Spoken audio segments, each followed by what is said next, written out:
সোহাইব আহমদ আশরাফি সাহেব। তা আশরাফি সাহেব এই গেদু পাগলার ঘটনা কয়, উনি একদম কাপড় চোপড় নাই।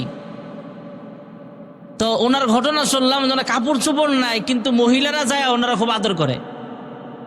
নিজের স্বামীরা আদর করে না, স্বামীর লগে ঝগড়া, সাপ আর বিজির মতো ঝগড়া, ল্যাংড়া বাবার গিয়ে আদর করে, এমন আছে না নাই?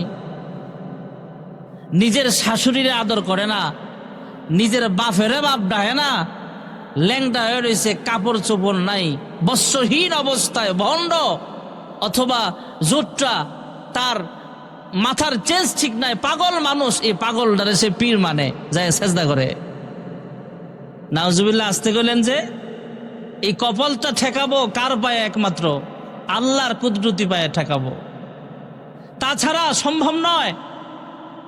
আমাদের বাংলাদেশের একজন সংসদ সদস্য ছিলেন আল্লামা দেলোয়ার হোসেন সাইদি রহমতুল্লাহ আলাইহি, নাম শুনেছেন তো আপনারা?